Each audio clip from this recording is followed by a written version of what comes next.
ध्यानाभ्यास के इस श्लोकोत्तर अनुष्ठान में आपका हृदय से स्वागत है,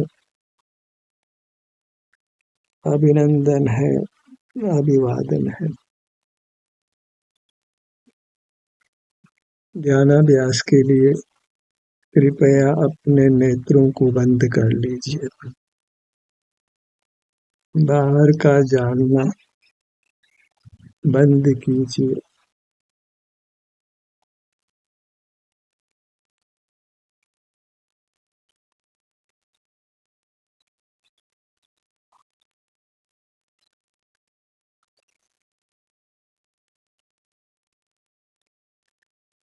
मोक्ष मार्ग का इतना ही प्रकार है कि हम अपने नेत्रों को बंद करें।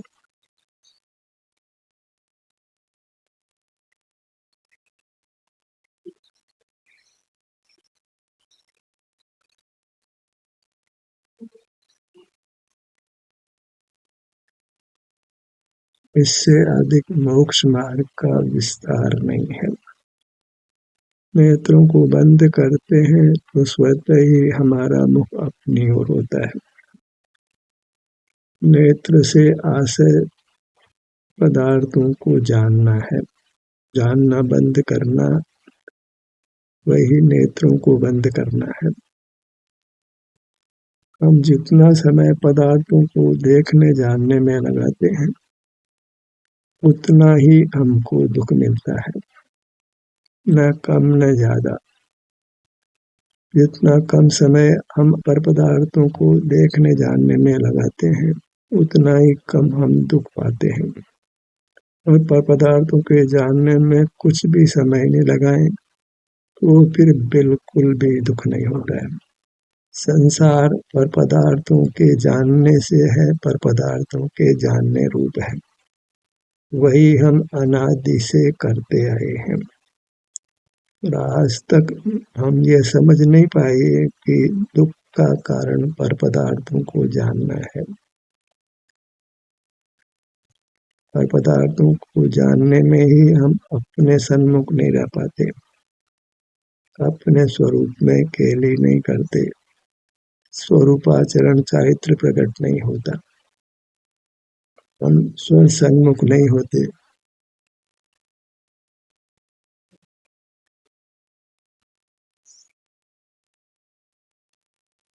धर्म का उपदेश तो इतना ही था कि हम पर पदार्थों को जानना बंद करें। वह इसलिए कि सुख पर पदार्थों के अधीन नहीं है, पराधीन नहीं है। जब सुख पर से नहीं है तो फिर पर को क्यों जानना है। सुख के लिए ही हम पर पदार्थों को जानते हैं। जब सुख पर के अधीन नहीं है तो पर को जानना नहीं है। हम सुख स्वभावी हैं, इसलिए पर पदार्थों के जानने के स्वभाव वाले नहीं हैं। तो पर पदार्थों को जानना ही दुख है और हम सुख स्वभावी हैं। इसका अर्थ यह है कि पर पदार्थों को जानने का हमारा स्वभाव नहीं है। और जीवन में प्रयोग करके देख लीजिए, जितना हम पर पदार्थों के जानने रूप रहते हैं, उतना ही हमको कोई न कोई प्रतिकूल सामग्री मिलती है, क्योंकि बाह्य जगत हमारे अनुकूल परिणमन नहीं करता है। कभी वह अनुकूल होता है, कभी प्रतिकूल होता है। वह हमारे कर्मों के अधीन है। हम जब पर के सन्मुख नहीं होते तो अपने सुख स्वभाव से युक्त होकर सुख पाते हैं। हमने धर्म को बहुत विस्तारित किया है। जैसे ध्यान के संबंध में अनेकों विधियां आज कही जा रही हैं, तो उससे हम ध्यान से दूर ही हो रहे हैं, भ्रम में ही जी रहे हैं। ध्यान के अनेक विधियां है ही नहीं, अनेक प्रकार है ही नहीं। ध्यान का एक ही प्रकार है कि हम अपने अग्र हों, अपना मुख अपनी ओर करें। और उसमें कुछ भी अन्य चेष्टा पहले करने की आवश्यकता नहीं है। पता नहीं जीवों को अपने सन्मुख होने में कठिनाई लग रही है। अपने शरीर का एहसास करने से सुगम कोई काम नहीं। जब चाहें तब हम अपना एहसास कर सकते हैं। अपने ध्यान को अपने सिर से पैरों तक ला सकते हैं। इसके लिए पहले ये करो वह करो, पहले श्वास को देखो, श्वास को लो छोड़ो, धड़कन को देखो, नहीं तो शास्त्र पढ़ो, देव दर्शन करो, पूजन करो, तीर्थ यात्रा करो, दया करो, औषधालय खोलो। कितना कितना हमने अपने को सुख से दूर किया है। इतना धर्म का भ्रम रहता है। परमात्मा नेत्रों को बंद किए हैं, अर्थात वे किसी बाह्य पदार्थ को जानते नहीं है और हम उनको सर्वज्ञ स्थापित करके धर्म का सत्यानाश करते हैं। धर्म को अपने जीवन में प्रवेश ही नहीं करने देते। सर्वज्ञ मानने वाले कितने जीवों को आत्मा का अनुभव हुआ है। वो एक तो सामने आकर बोले कि देखो मैं सर्वज्ञ को मानता हूँ, अतीन्द्रिय सुख का अनुभव होता है। सब विकल्पों में जी रहे हैं, द्वंद फंद ही करते हैं और अपने को मोक्ष मार्गी मानते हैं। जो जितना अपने को ज्ञान स्वभावी मानता है वह उतना ही अधिक भ्रम में जीता है, उतना ही अधिक वह धर्म का नाश करता है, अपने को क्रियाकांडों में लगाता है, एकाग्र नहीं होता, अपने अग्र नहीं होता, स्वतंत्र रूप से जगत के सन्मुख रहता है। धर्म का ठेकेदार बन जाता है लेकिन धर्मात्मा नहीं होता। खुद को भी ठगता है और मिथ्या उपदेश देकर जगत को भी ठगता है। ध्यानाभ्यास के लिए प्रथम तो जगत के पदार्थों को जानने को बुरा जानिए, अन्यथा फिर आप अपने में रह ही नहीं पाएंगे। कितना ही कोशिश करें आप ध्यान कर ही नहीं पाएंगे, क्योंकि बार बार मन पदार्थों को जानने का ही करेगा। अपने में नहीं ठहर कर जानना चाहेगा कि जगत में क्या हो रहा है। जिज्ञासा की पूर्ति करने में लगा रहेगा, देखता जानता ही रहेगा, स्वरूप में स्थित नहीं हो सकेगा।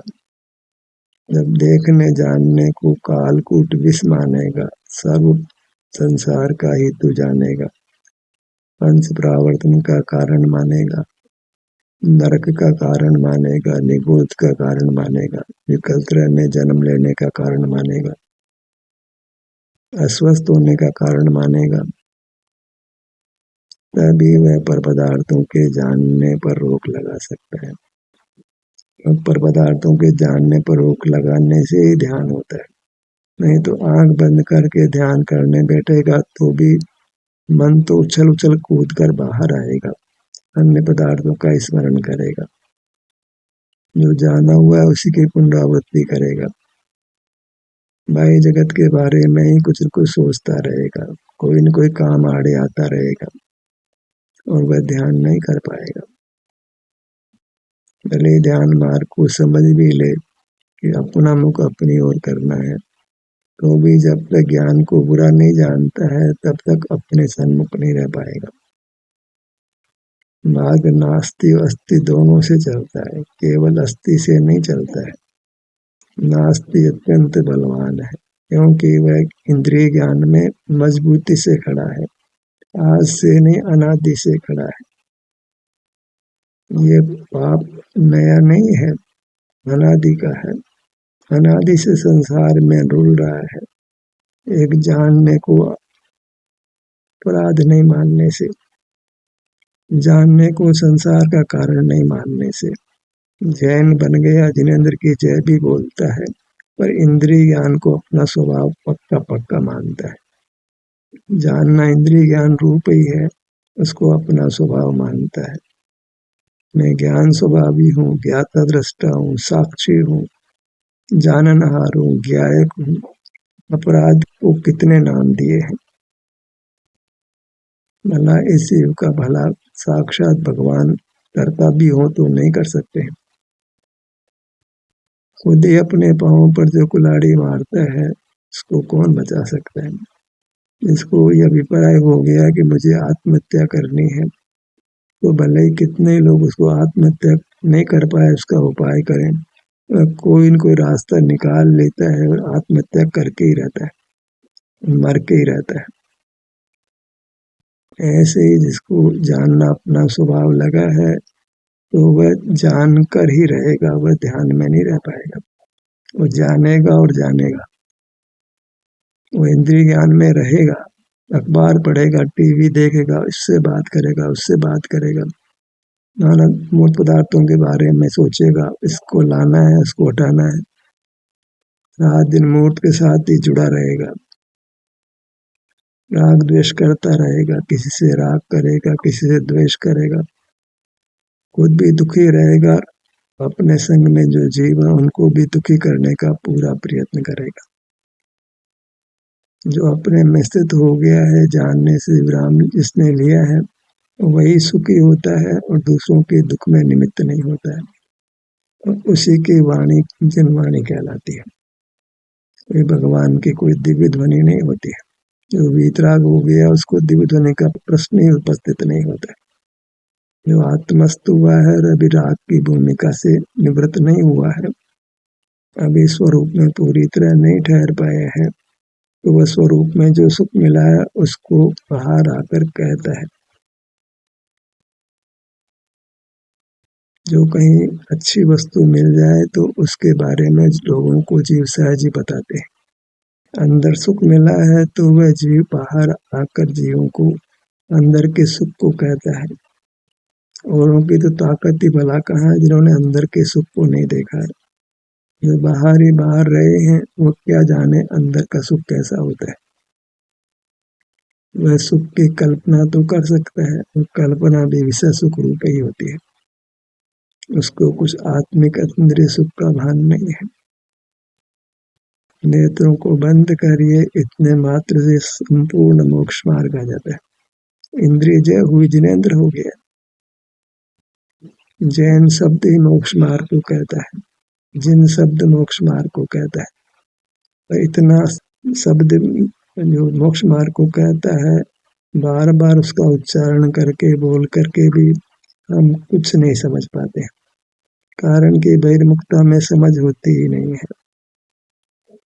कोई बहिर्मुखता का निरोध करने का उपदेश दे और ये उस उपदेश की अनुपालना करके बहिर्मुखता को बंद करे, जानना बंद करे, जानने को प्रकट ही दुख का कारण समझ ले।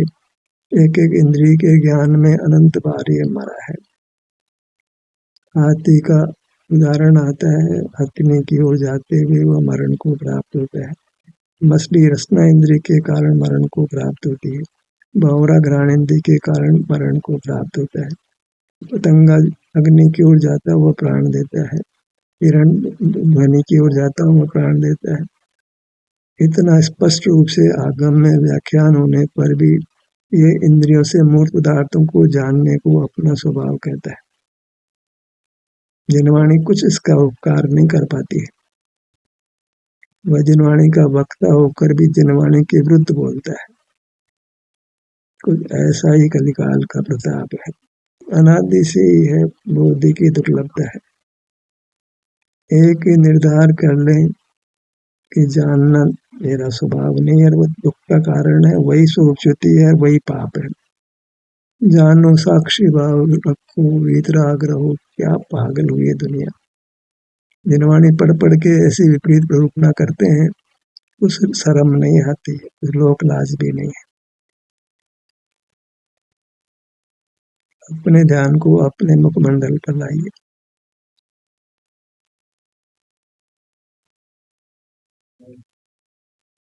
इतने मात्र से ही आपको सुख होने लगता है। जहाँ सुख को अपना स्वभाव माना, पराधीन नहीं माना, तो पर का आश्रय छूटा, पर का लक्ष्य छूट गया, पर का देखना जानना छूट गया, तो अपने से ही सुख होने लगता है। किसी बाह्य पदार्थ की किंचित भी जरूरत नहीं, देव सास गुरु की भी जरूरत नहीं। सब ओर से विमुख होकर अपने सुख को पा लेता है, क्योंकि सुख पराधीन नहीं है। पराधीन हो तो पर पदार्थों को जानने को अपना स्वभाव करो, पर जब पराधीन नहीं है तो फिर पर को क्यों जानना है। जिस काम से सुख का कोई प्रयोजन नहीं है उस काम को क्यों करें। जब सुख के लिए पर पदार्थों को जानना नहीं है, उल्टा बंद करना है, तो वह जानना जीव का स्वभाव क्यों हो। अपने ध्यान को अपने सिर के भाग पर लाइए। अपनी ओर आने मात्र से, किसी भाग पर आने मात्र से हम निराकुल होते हैं, सुख अनुभव में आता है। उसकी पहचान हो जाए तो फिर जीव सब जानने की चौकड़ी भूल जाता है, जानने को विश्रूप मानता है। चिंता है ऊपर को जानना, वह हमको जाना दुख देती है। जो जानना है वही हमको दुख देता है, इसलिए उसको अधम से अधम कहा है। एवं के ज्ञान से रहित होना वह मोक्ष मार्ग और मोक्ष का स्वरूप है। ज्ञान सहित होना वो मोक्ष का स्वरूप नहीं है, मोक्ष मार्ग का स्वरूप भी नहीं है। सुख प्रकट ही तब होता है जब हम जानना बंद करते हैं। जानना बहिर्मुखता रूप होता है, आकुलता रूप होता है। सुख का दुश्मन तो जानना ही है। थोड़ा जानना ही दुख है, तो सबका जानना कितना दुख रूप होगा। कब जीव जानने के पक्ष से छूटेगा तभी वो सुख को प्राप्त करेगा। उसके पहले तो वह दंड फंदी करेगा, बाहर के आयोजन प्रयोजन में पूरी ताकत लगाएगा और मरेगा, गंदी मौत मरेगा। वो सुख से नहीं मरेगा, समाधि मरण नहीं होगा, दुख से ही मरण करेगा। जो बाहर खड़ा है तो कर्म उतना ही उसको दंड देता है, जो जानने में जितना खड़ा है कर्म उसको उतना ही दंड देता है। जान तो मूर्त को ही रहे ना, तो मूर्त को जानना वो रिएक्ट करता है, पुद्गल हमको कर्म से बांधता है। जानने की प्रतिक्रिया है कि कर्मानुकरणा कर्म रूप होती है। जैसे मोबाइल पे हम कोई नंबर डायल करते हैं तो उस नंबर पे घंटी सुनाई चली जाती है, ऐसे जानने रूप हम अपनी मूर्त में डायल करते हैं तो कर्म अपने भीतर प्रविष्ट हो जाता है। सहज निमित्त नैमित्तिक संबंध बना हुआ है, और जानना नहीं है तो कर्म प्रविष्ट नहीं होता, जो आ गया है वह चला जाता है। आज तो सारी पढ़ाई धन के लिए है, कौन पढ़ाई पढ़ेगा अगर धन नहीं मिलता है तो। जितना ज्यादा पढ़ोगे उतना ज्यादा धन मिलेगा, तो चिंतन में पराधीनता के धन से सुख होगा। जितना अधिक धन उतना अधिक सुख, जितना अधिक धन उतना हमने तरक्की की। जितना भौतिक साधन जुटा पाते हैं उतना ही हम अधिक सुखी हैं। ऐसे मिथ्या चिंतन के साथ अपरिग्रह नामक धर्म नहीं आता है, दिगंबरत्व का तो प्रश्न ही नहीं है।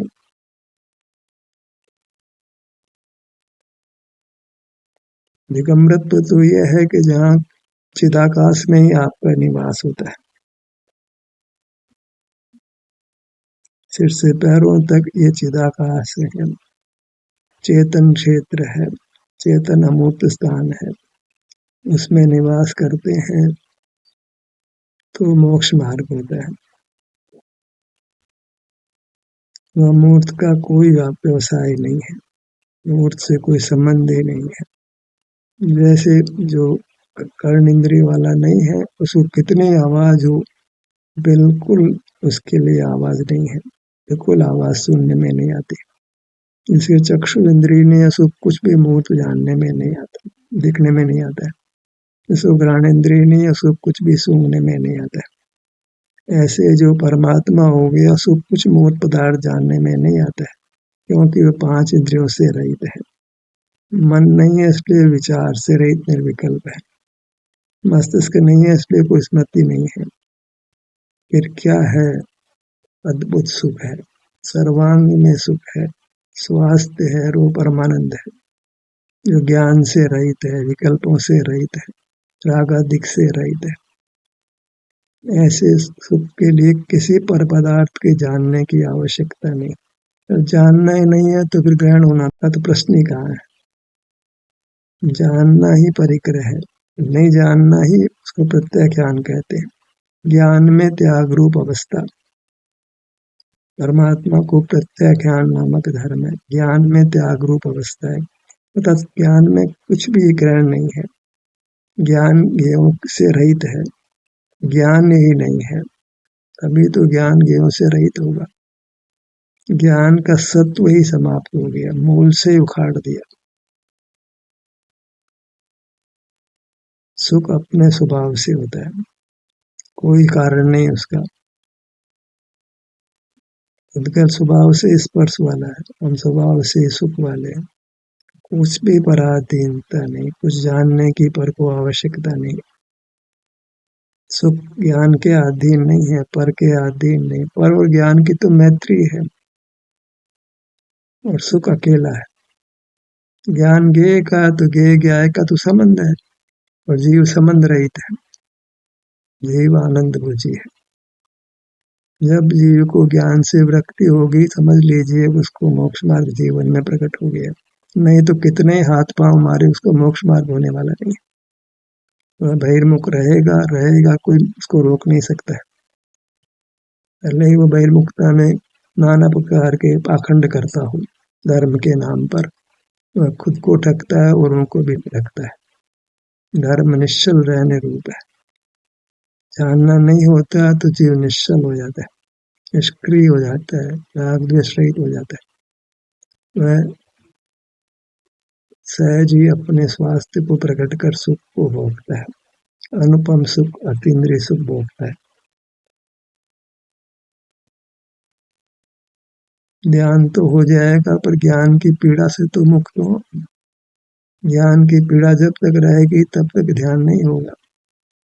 इतना ही ध्यान करने का प्रयत्न करिए। जब भी ध्यान में बैठोगे तो ज्ञान खड़ा हो जाएगा, विकल्प खड़े हो जाएंगे। फिर आप ही कहोगे यार क्या करे, ध्यान तो होता नहीं है, ध्यान तो होता नहीं है। बहुत चेष्टा करते हैं, ध्यान तो होता नहीं है।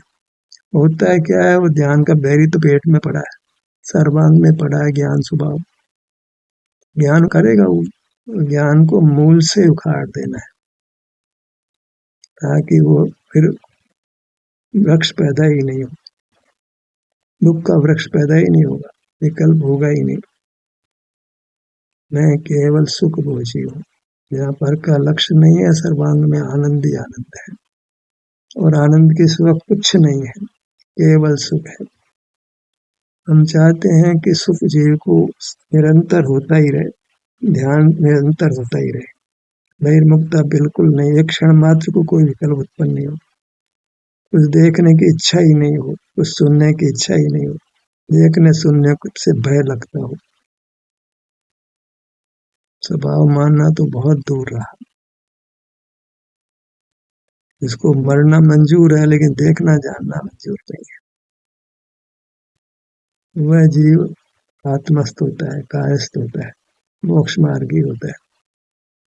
अपने ध्यान को अपने ललाट भाग पर लाइए।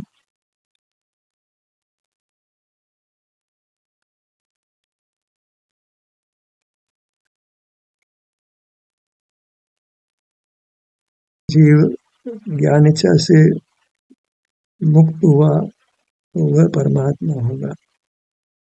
परमात्मा तो विरत जीव ही होते हैं।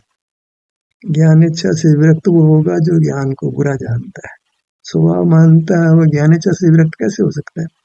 और ज्ञान की इच्छा सबसे बड़ी इच्छा है, सबसे खतरनाक इच्छा वो है। उसके कारण ही जीव बहिर्मुख रहता है। भ्रूमध्य पर आइए।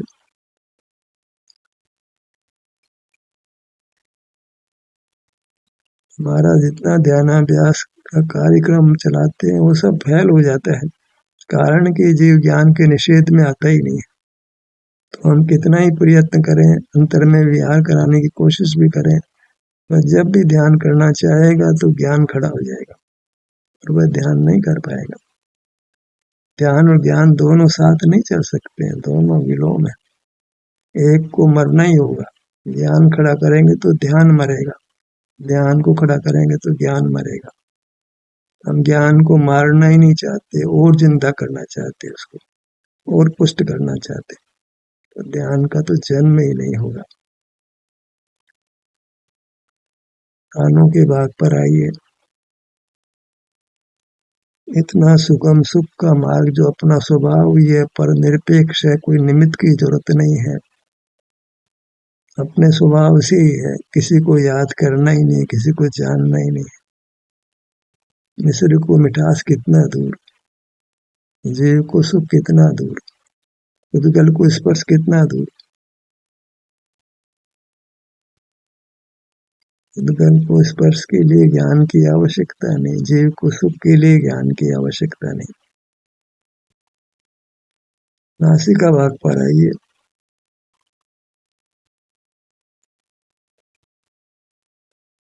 सबको यही प्रश्न करता है कि ध्यान करते हैं तो बहुत विकल्प उत्पन्न होता है, नहीं होता है ध्यान हमसे।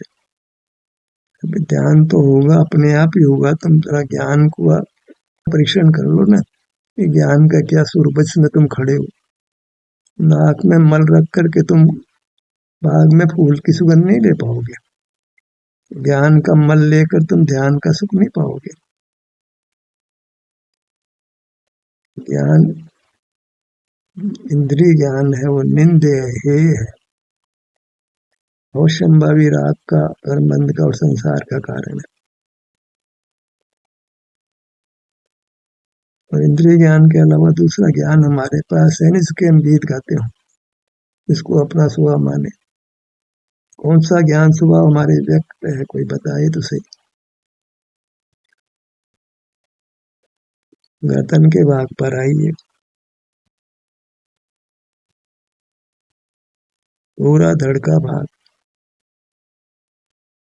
सीना, हृदय स्थान, पेट, पीठ, कोई समय ही नहीं लगता है अपने तक पहुंचने में। कभी कहा आंखें बंद हो, उसके पहले तो ध्यान हो जाता है, क्योंकि आंखें बंद होने में समय लगता है, संवेदन तो पहले ही हो जाता है। इतना सुगम है मार्ग। दाएं भुजा,